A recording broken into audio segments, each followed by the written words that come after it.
இம்முறை ஆதிவாசிகள் தின கொண்டாட்டம் மஹியங்கன தம்பான பிரதேசத்தில் ஒழுங்கு செய்யப்பட்டிருந்த நிலையில் பிரதம அதிதியாக ஜனாதிபதி அனுரகுமார திசாநாயக்கவுக்கு அழைப்பு விடுக்கப்பட்டிருந்த நிலையில் பாரம்பரிய கலாசார முறைப்படி ஆதிவாசிகள் ஜனாதிபதியை வரவேற்றனர்.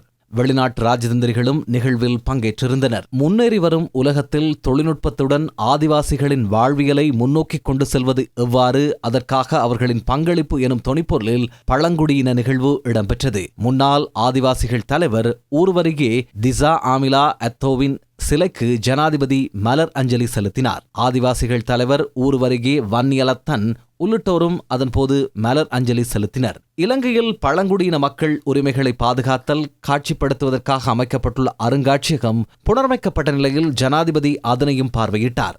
மஹியங்கன, தம்பான, கொட்டபக்கினிய, மொரபத்த ஆகிய பெயர்களில் வனப்பகுதிகளில் இந்நாட்டு பழங்குடியின மக்கள் நிகழ்வுகள் அரச அனுசரணையோடு இடம்பெற்றன.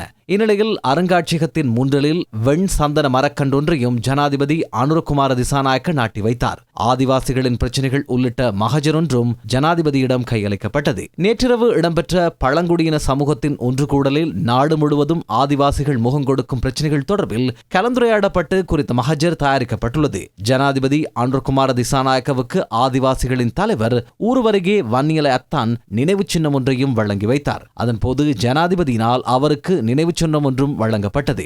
அத்தோடு ஆதிவாசிகள் மக்களுக்கு தேவையான உலர் உணவு பொதிகளும் வழங்கி வைக்கப்பட்டன. இந்நிலையில் நாட்டின் முதல் முறையாக தயாரிக்கப்பட்ட ஆதிவாசிகளின் மூலிகை சவர்க்காரம் கைரி எனும் பெயரில் அறிமுகப்படுத்தப்பட்டதோடு ஆயுர்வேத சவக்கார உற்பத்தி பயிற்சியை நிறைவு செய்த பழங்குடியின பெண்களுக்கு சான்றிதழ்களும் வழங்கப்பட்டன. சமாதானம், சௌபாக்கியம் வேண்டி ஆதிவாசிகளின் சம்பிரதாயபூர்வ நிகழ்வுகளும் இடம்பெற்றன. அமைச்சர்கள், பாராளுமன்ற உறுப்பினர்கள், உள்நாட்டு வெளிநாட்டு பிரதிநிதிகள் என பலரும் நிகழ்வில் இணைந்திருந்தனர். 1984ஆம் ஆண்டு ஐக்கிய நாடுகள் அமைப்பு உலகம் முழுவதும் வாழும் ஆதிவாசிகளுக்காக உலக பழங்குடியின தினத்தை அறிவித்தது. 1996ஆம் ஆண்டு ஜெனீவாவில் இடம்பெற்ற ஆதிவாசிகள் மாநாட்டில் இலங்கையை பிரதிநிதித்துவப்படுத்தி ஊர்வரிகே வன்னில அத்தான் பங்கேற்றதை அடுத்து உலக பழங்குடியின கொண்டாட்டத்தை இலங்கையிலும் நடத்துவதற்கான கருத்துக்கள் முன்வைக்கப்பட்டன. அதன் அடிப்படையில் 1999ஆம் ஆண்டு இலங்கையில் முதன்முறையாக கொழும்பு விகாரமகாதேவி பூங்காவில் பழங்குடியின தேசிய நிகழ்வு நடைபெற்றது.